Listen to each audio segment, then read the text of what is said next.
ఒక మొక్క వస్తుంది కదా. సో మళ్ళీ ఆ ఒక మొక్క నుంచి ఎన్ని టమాటాలు వస్తాయి? చాలా వస్తాయి. మళ్ళీ ఒక టమాటా నుంచి మళ్ళీ. సో విత్తనం స్ప్రెడ్ చేయడం చాలా ఈజీ. సపోర్ట్ లేదు మనకి, అవకాశం లేదు, అర్థం చేసుకునే వాళ్ళు లేరు. నాశనం అయిపోయింది అది. మళ్ళీ ఇంకా బ్రస్ట్ పెట్టిపోయింది. ఇంకేమన్నా ఉంటే తిట్టడమే. ఇంక విసుగొచ్చింది అనమాట చెప్పి డ్రాగన్ ఫ్రూట్ లో ఎంటర్ అయినా పొలాలు ఉన్నాయండి. యాక్చువల్గా మీరు ఎక్కడ దొరుకుతాయో తెచ్చుకునే కెపాసిటీ కూడా ఉంటుంది. అది చెప్తాను మీకు. మీ దగ్గర నుంచి మళ్ళీ ఎక్కడికి వెళ్ళాలి? అనిల్ గౌలు, సునీల్ గౌలు అని 30 ఏళ్ళ నుంచి మహారాష్ట్రలో విత్తన అభివృద్ధి చేస్తున్నారు. కాకపోతే కేజీలు తెప్పించాలి. నెక్స్ట్ మెయిన్ మిర్చి మేడం. మిర్చి కూడా ఆయన పంపిస్తారు. మిర్చి కొంచెం కష్టమే పండించడం. నేనే ఫెయిల్ అయ్యాను. 5 ఏళ్ళ ఎక్స్పీరియన్స్ ఉన్నా. ఏదండి? నిన్న వీడియోలో చూసాను. మిర్చి దాంట్లో బెటర్ మిర్చి. లేదు లేదు బాబాయ్, రావట్లేదు. రెడ్ మిర్చి కాదు. లేదు, అది నేను బయట నుంచి తెప్పించాను, గుంటూరు నుంచి. నాకు పర్సనల్గా తెలుసున్న వ్యక్తి నుంచి. మిర్చి పండించడం కష్టం. మీరు ఎక్కడైనా మిర్చి పౌడర్ తీసుకునేటప్పుడు కంపల్సరీ ఫార్మర్ డీటెయిల్ తీసుకుని వెళ్ళండి. అంటే కొన్ని ప్రోడక్ట్ చెప్తాను, ఎంత గొప్పవాళ్ళైనా ఒక్క సుభాష్ పాలేకర్ గారు తప్ప ఇంక మీరు ఎవరిని నమ్మొద్దు. ఫైనల్ ఇది, అందులో డౌట్ లేదు. పాలేకర్ గారు లాంటి వ్యక్తులు ఇంకా ఉన్నారు, చాలామంది ఉన్నారు. కానీ వాళ్ళు మనకు అస్సలు కనిపించరు, ఎందుకంటే వాళ్ళకి తీరుకుండదు. ఇప్పుడు నేనన్నా 5 ఏళ్ళ నుంచి, 5 ఏళ్ళ తర్వాత ఈయన దయ వల్ల, అది కూడా సత్యం గారు కిసాన్ ఎక్స్పోలో గ్రామీణ భారత్లో నేను స్టాల్ పెట్టాను. మా వాళ్ళు అసలు నాకు నమ్మకం లేదు, మనల్ని ఎవరు పట్టించుకుంటారో లేదు, మనం ఏదో చిన్నగా ఒక మారుమూల గ్రామంలో చేస్తున్నాము అంటే. లేదు, పెట్టమని చాలా అడిగితే పెడితే ఈయన వచ్చారు. ఎకో ఫ్రెండ్లీ బాగా క్రియేట్ చేయగలిగాను అక్కడ నేను. వాళ్ళకి నాకు డిఫరెన్స్ అనమాట. వాళ్ళందరూ గ్రామీణ భారత్ అని చెప్పి కూడా ప్లాస్టిక్ తీసుకొచ్చారు. నేనేమో అరిటాకులు, ఇంకా నా పిచ్చి ఉంటుంది తెలుసు కదా, తమలపాకులు, బుట్టలు, తట్టులు, జాడీలు. మా బ్యానర్ చూసారు కదా, దేశీ కాటన్ వస్త్రం. అది ప్యూర్ మన దొడ్లో పెరిగే మహావృక్షాల నుంచి తయారైన దూదితో చేసిన, చేతితో చేసిన వస్త్రం. యాక్చువల్లీ మీకు హైబ్రిడ్ దొరుకుతుంది, అంటే ఖాదీ, ఖద్దరు ఇవంతా కూడా కెమికలే, అదేం ప్యూర్ కాదు. సో దాన్ని చూసి అట్రాక్ట్ అయ్యారు కిసాన్ ఎక్స్పోలో, అంత పెద్ద స్టాల్లో. జస్ట్ దాన్ని చూసి అక్కడ స్టార్ట్ అయిందనమాట. మిగతా వాళ్ళు అందరూ బ్యానర్స్ పెట్టారు, పేపర్స్. భూమిలో కలవు కదా. సో మీరు ఎక్కడ ఇంపార్టెన్స్ ఇస్తారో మాకు అర్థమైందనమాట. అక్కడి నుంచి నన్ను చూడడానికి నా స్టాలు ఐఫామ్ వాళ్ళు, సూర్యగ్రీన్స్ వాళ్ళు అసలు చాలా ఫేమస్. నా దగ్గరకు వచ్చి మొత్తం చూసేసి వెళ్ళారు. సూర్యగ్రీన్స్, వారధిఫామ్ అందరూ వచ్చారు ఆ రోజు. చిన్న స్టాలు అంటే మాకు భయం వేసింది, మమ్మల్ని ఎవరు గుర్తించలేమని కార్నర్లో పెట్టుకున్నాం. నెతకటం కూడా కష్టమే మమ్మల్ని, అయినా కూడా అందరూ వచ్చి చూశారు. బాగా అనిపించింది. సో అక్కడ స్టార్ట్ అయింది నా జర్నీ. అప్పటి వరకు నేను చేశాను కానీ ఎవరికి తెలియదు, వీడియోలు తీయలేదు. టైం ఉండదు. పొలం పని చేసిన వాళ్ళకి టైం ఎలా ఉంటుందండి? 24 గంటలు బురదలో పడి దొలుతాను నేను, ఆవుల దగ్గర, పొలంలోని, పేడలోని, కషాయాలోని. మరి నేను ప్రమోట్ చేయడానికి టైం ఉండదు. ఇలా నాలాగా చదువు లేని వాళ్ళు పాపం, అట్లీస్ట్ మేము కొంచెం, నాకు తెలుసు కాబట్టి నేను చెప్పగలుగుతున్నాను. ఎంతోమంది రైతులు ఉన్నారండి, ఎక్కువగా వాళ్ళ మీద కాన్సన్ట్రేషన్ చేస్తాను నేను. ఫేమస్ అయ్యే వాళ్ళ దగ్గర నేను వెళ్ళాను. ఇప్పటివరకు వారధి ఫార్మ్స్ ఎక్కడ ఉందో నాకు తెలియదు. ఎమరాల్ కూడా చాలా తక్కువ, జస్ట్ సేవ వెళ్ళొచ్చేస్తాను అంతే. ఎమరాల్ కూడా అసలు టచ్ అయ్యాను. ఎక్కువ ట్రైబల్కి వెళ్తామండి ఫస్ట్ ఆఫ్ ఆల్. అంటే అస్సలు వాళ్ళకి కెమికల్ ఉంది, హైబ్రిడ్ ఒకటి వచ్చింది అని తెలియని జనం దగ్గరికి వెళ్తాం ఫస్ట్ మేము. ఇప్పుడు నా ప్రోడక్ట్ అంతా రాజస్థానీ ఎడారు, ఇసుక ప్రాంతాలు, సహారా ఎడారులు తెలుసు కదా, రాటి బుల్ కోసం, రాటి ఆవుల కోసం వెళ్ళాం మేము. అప్పుడు మాకు తెలిసింది వాళ్ళు ఇప్పటికీ స్టిల్ వాడట్లేదు అని. ఎందుకంటే రాజస్థాన్లో లక్షలు రాటి ఆవులు ఉన్నాయి, లక్షల్లో. మనకి లెక్క పెడితే వేలల్లో కూడా ఉంటాయి, లేదు ఒంగోలు నాకు తెలియదు. మన అదృష్టం ఏంటంటే భారతదేశంలో పుట్టిన వాళ్ళకి ఒంగోలు బుల్లు. అసలు ఆ గ్రామం ఇంకా గొప్పది. అసలు బ్రెజిల్లో కలకల్లా తిరుగుతున్నాయి కదా అవి. మనం వదిలేసుకున్నాం, వాళ్ళు తీసుకెళ్లారు, హాయిగా పెంచుకుంటున్నారు. అదృష్టాన్ని వాళ్ళకి ఇచ్చి దరిద్రాన్ని మనం తెచ్చుకున్నాం. అదే దరిద్రం అంటే జెర్సీ. పాపం ఆ జీవనం ఏమనొద్దు, అనవసరంగా నరకం అనిపిస్తుంది. అది ఇంత పెద్ద పొదుగు పెట్టుకుని మిషన్లు పెట్టి రక్తాన్ని లాగేసి దాని ప్యాకెట్లో ఇచ్చేసి, మీరేమో ఈజీగా ప్యాకెట్ తెచ్చేసుకోవడం లేదు, గుమ్మలో వేయాలి. ఇంట్లో వేయకపోతే కూడా మనకు బాధే. అసలు ముందు మందే తప్పు. ముందు ఫస్ట్ ఆఫ్ ఆల్ లేడీస్ మమ్మల్ని మేమే తిట్టుకోవాలి. ఇంతకుముందు క్యాన్లు తీసుకెళ్ళి ఆ పక్కింటికి అక్కడికి వెళ్ళి ఆవుల దగ్గరకు, గేదెల దగ్గరకు పాలు తెచ్చుకునేవాళ్ళు, టైం స్పెండ్ చేసేవాళ్ళం. అట్లీస్ట్ వాకింగ్ అక్కడ అయిపోయేది. ఎక్సర్సైజ్ అంతా నేను ఆల్రెడీ వీడియోలో మొత్తం ఎక్సర్సైజ్ గురించి, యోగా గురించి, మెడిటేషన్ గురించి, జిమ్ గురించి, బాడీ మెయింటెనెన్స్ గురించి మొత్తం చెప్పేశాను. వీడియో రిలీజ్ అయింది చూడండి, ఎందుకంటే మళ్ళీ డబల్ అవుతుంది. అంటే కట్టెల పొయ్యి మీద ఉండేటప్పుడు, వ్యవసాయం చేసేటప్పుడు, ఆవులను చూసేటప్పుడు, ధర్మాన్ని పాటించేటప్పుడు ఫుల్ పెచ్చుడుగా ఎక్సర్సైజ్ ఎలా కంప్లీట్ అయిపోతుంది. అది కూడా 4 గోళ్ల మధ్యలో, ఏసీలో కాదండి ఎక్సర్సైజ్ చేయవలసింది. అది కార్బన్ డైఆక్సైడ్ తెలుసు కదా. AC air conditioner. ఏసీ అంటే అర్థం ఎయిర్ని కండిషన్ చేస్తుంది. అది అసలు ఎయిర్ని దాయగలమండి మనం. గట్టిగా గాలేస్తే ఎగిరిపోతాం కదండి.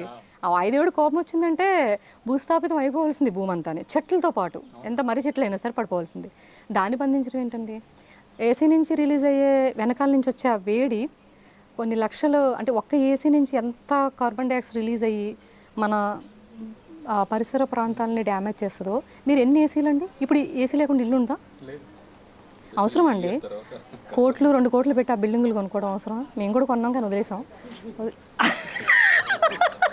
వదిలేసి మాకు బాగా ముందే వచ్చింది బుద్ధి, 10 ఏళ్ళ క్రితం వచ్చింది. నాకు బుద్ధి వచ్చిన తర్వాత, అంటే నాకు ముందే ఉంది కానీ తప్పలేదు. నేను ఒకదాన్ని కాదు కదా ఫ్యామిలీ అంటే, మా హస్బెండ్, పిల్లలు, అత్తగారు, కొంచెం వీళ్ళందరూ శాడిస్టులు. లేదంటే నేనే శాడిస్టులేమో మరి తెలీదు. ఓన్లీ ధర్మం పట్టుకుని. సో మట్టిల్లు, సో మడ్ హౌసెస్ చేసేవాళ్ళు కూడా స్టిల్ ఇప్పుడు డూప్లెక్స్ మించి కడుతున్నారు వాళ్ళు. కాంటాక్ట్స్ ఉన్నాయి, మీకు కావాలంటే. మడ్ హౌసెస్ అద్భుతంగా మాలాగా 30 lakhs to 40 lakhsలో అద్భుతమైన 4 bedrooms, హాలు, మళ్ళీ బాత్రూమ్ అటాచ్ ఉండకూడదు. అది తప్పు, మీకు తెలుసు కదా. బాత్రూమ్ అనేది ఎప్పుడు అటాచ్ ఉండకూడదు, అదొక సగం దరిద్రం. మళ్ళీ ఈ మధ్యన పూజ రూమ్ పక్కన కడుతున్నారు. ఎందుకు? బాత్రూంలోనే పూజలు పెట్టుకుంటే అయిపోద్ది కదా. మీరు కావాలంటే చూడండి, ఇప్పుడు మన హైదరాబాద్లో బిల్డర్స్ చాలా దారుణంగా తయారయ్యారు. స్పేస్ ఉండదు వాళ్ళకి, డబ్బులు కోట్లు రావాలి.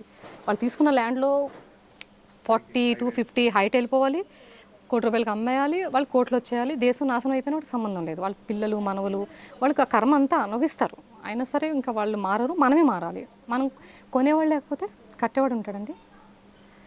వీలైతే కాంక్రీట్ అయినా పర్లేదు కానీ ఇండిపెండెంట్ డూప్లెక్స్ ప్లాన్ చేయండి. లేదు మీకు ఓపిక ఉందంటే మొత్తం కాంటాక్ట్స్ ఉన్నాయి మా దగ్గర, మడ్ హౌసెస్ కట్టేవాళ్ళు. పాపం యూత్ చాలా ఇష్టపడి దేశాన్ని రక్షించాలి. అసలు ఇంకా బాగా అడ్వాన్స్ టెక్నాలజీ కాబట్టి ఇంకా బాగా కట్టగలుగుతున్నారు. సేమ్ అదే మట్టి పెంకే ఉంటుంది, మట్టి గోడలే ఉంటాయి. కాకపోతే మట్టి తేవడం ఎక్కడి నుంచో ఇప్పుడు దొరకట్లేదు కాబట్టి కొంచెం కాస్ట్ ఎక్కువైంది. ఇంతకు ముందు అది మీకు 10 లక్షల్లో 3 bedroom 4 bedroomలో హాల్ ఉంటుంది, మళ్ళీ కిచెన్ కొంచెం దూరంగా కట్టుకోవాలి.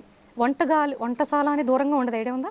ఇంతకుముందు వంటగది కూడా ఇంట్లో ఉండకూడదండి, అదొక పవిత్రమైన స్థలం కదా.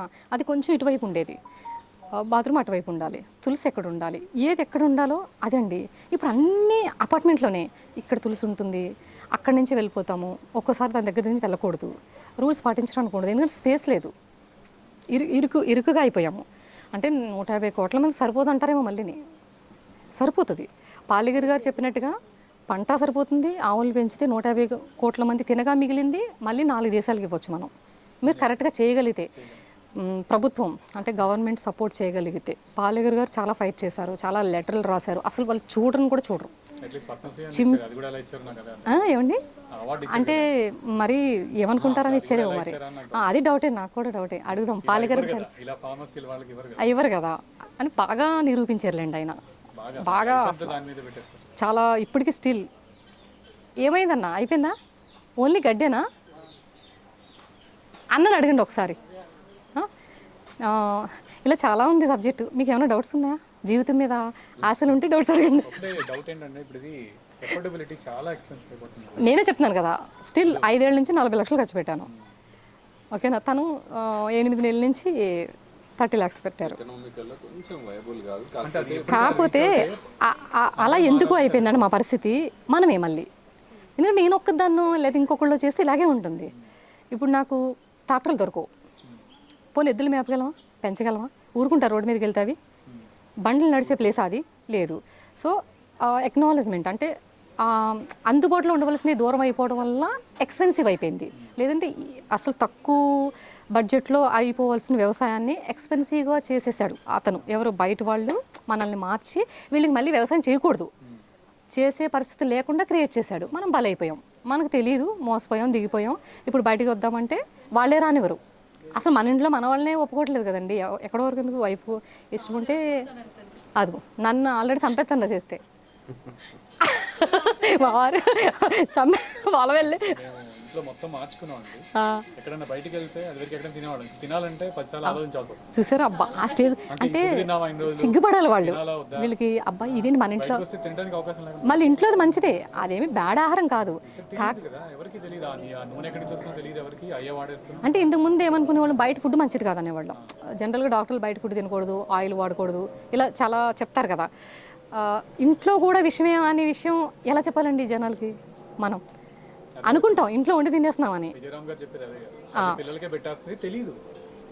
తను తినేస్తుంది, పిల్లలు పెడుతుంది. ఇప్పుడు ఇంట్లో మనం అమృతాహారం తినాలి అంటే అట్లీస్ట్ బయట వదిలే, ఇంకా బయట నెక్స్ట్ లెవెల్ వాళ్ళు ఇంకా థర్డ్ క్వాలిటీ కుళ్ళిపోయినాయి. మీకు ఏం తెలుసు కిచెన్లో ఏం చేస్తున్నారు? సో ఇలాంటి విధానాలు క్రియేట్ చేసుకోవటం అండి సొల్యూషన్ దీనికి. అంటే మొత్తం మనం మార్చలే, మన వల్ల కాదు. సో బడ్జెట్ పెరగకుండా చేయాలంటే అందరూ చేస్తే పెరగకుండా ఉంటుంది. మన వల్ల అవుతుందండి. ఇప్పుడు ఇక్కడ వరకు బిల్డింగ్లు వచ్చేసినాయి, రేపు నన్ను కూడా గంటేస్తారు ఇక్కడ నుంచి. మీరు ఇంత కష్టపడుతున్నాను కదా, మీరు ఇంతమంది సపోర్ట్ ఉన్నారు కదా, నన్ను ఏమైనా ఉంచుతారా ఇక్కడ? ఇది కూడా రేపు పొద్దున్న మీకు ఇంకొక 2-3 years తర్వాత రండి, అయ్యో కర్ణ గారు ఎంత బాగా చేసేవారు, ఇక్కడ ఎద్దుగానుగు ఉండేది, అక్కడ పొలం ఉండేది, కూరగాయలు ఉండేవి, ఇక్కడ ఆవులు ఉండేవి, ఏమైపోయింది ఇది హైట్ ఎక్కడికో వెళ్ళిపోతుంది. సో ఇప్పుడు మళ్ళీ అవుట్స్కట్స్కి వెళ్తే రేపు పొద్దున అక్కడ కూడా వస్తారు. ఢిల్లీ అయిపోలేదండి, ముంబై అది అయిపోలేదా, మన బెంగళూరు, ఇప్పుడు హైదరాబాదు, తర్వాత విజయవాడ, తర్వాత వైజాగ్. అందుకే అన్నాను ఫ్యూచర్ జనరేషన్ ఇద్దరు క్యాన్సర్ పేషెంట్స్ ఉంటారని ఎవరికి చెప్పాను ఇందాక. వాళ్ళు కొంచెం భయం కూడా వేయలేదు అసలు. యాక్చువల్గా అసలు మీకు మన పేపర్లో వచ్చింది, out of 10 3 people are getting affected in India cancer వస్తుంది because of food lifestyle. Food lifestyle కూడా. సో ఫ్యూచర్లో ప్రతి మన ఇంట్లో ఇద్దరు క్యాన్సర్ పేషెంట్స్ ఉంటారు. మీకు ట్రీట్మెంట్ చేయించుకోవడానికి హాస్పిటల్ ఉండదు, అంటే వెళ్ళాలి కదా, వచ్చేసిన తర్వాత మనం ఏం చేయలేం. సో రాకుండా ఉండాలంటే మొత్తం మార్చాలండి. లేదంటే మీరు ఎంత సంపాదించినా హాస్పిటల్కి వెళ్ళిపోదు. యశోదా లాంటి శ్మశానాన్ని పెట్టేవలసిందే, అక్కడ ఉంది అది భయంకరంగా. ఆడ ఇంకా 5 star హోటల్ మించి కట్టాడు. నేను అదే మారాను, నాకు ఒక 40-50% అడిషనల్ ఖర్చు అవుతుంది. అయినా నేను హాస్పిటల్ తీసుకొని సంపాదించేటట్టు ఇక్కడ 50% పెట్టుకోవడం బెటర్ అని ఇప్పుడు ఇది తెలుసుకోవాలి. అయిపోతున్నాం స్లో. ఇప్పుడు అది అంత కష్టం ఉంటుందా దాని వెనకాల? అదేంటండి 850 రూపాయలు అండి ఆయిల్. అసలు దేశీ నువ్వులు అంటే ఏంటో తెలియదు వీళ్ళకి. అది మేము కనిపెట్టి తీసుకొచ్చి ఎద్దుగాని పెట్టి మ్యాన్ పవర్ని పెట్టి నానా కష్టాలు పడి ఇన్ని లక్షలు ఖర్చు పెట్టి ఆయిల్ తీసిస్తే అది 40 రోజులు వాడొచ్చండి అని చెప్పినా కూడా అర్థం కావట్లేదు వాళ్ళకి. ఇప్పుడు 1 లీటర్ 40 రోజులు వాడచ్చు, ఏమైందండి 850? మీరు కౌంట్ చేయండి, 4 ప్యాకెట్లు ఈక్వల్ టు 5 ప్యాకెట్లు సరిపోయింది కదా. దట్టు టేస్టీ హెల్దీ 3 times వేడి చేయొచ్చు. అది ఒక్కసారి వేడి చేస్తేనే అయిపోతుంది, క్యాన్సర్ వచ్చేస్తుంది. ఇప్పుడు క్యాన్సర్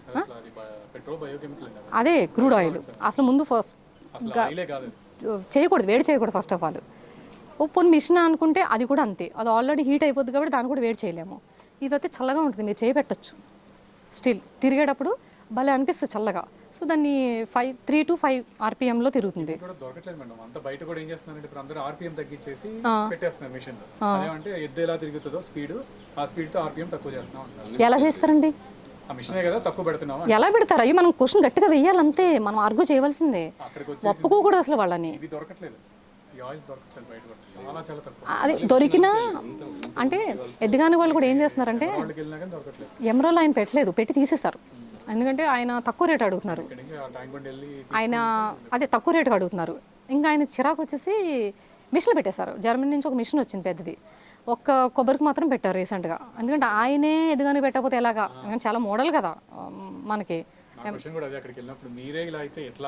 నేను ఇప్పుడు అదే భయం కదా. ఇప్పుడు మీరు ఇంతమంది ఉన్నారు, ఎంత ఆయిల్ తీసుకెళ్తారు చూస్తాను నేను, అప్పుడు నేను కనిపెడతాను. ఓకేనా? ఇప్పటికీ స్టిల్ మీరు మారారో లేదో నాకు అర్థమవుతుంది ఇక్కడికి వచ్చి కూడా. సో బయట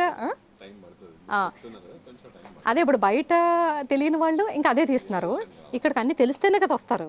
ఆల్రెడీ మీకు కొంచెం తెలుసు, అసలు చెప్పాలంటే మీరు కాదు వాళ్ళు చెప్పాలి. నేను బుద్ధి మీకు ఆల్రెడీ కొంచెం తెలుసు, పాపం ఎంతో కొంత రియలైజ్ అయ్యారు కాబట్టి ఏదో అర్థమైన ఆ మాటలు వచ్చారు. సో అదండి,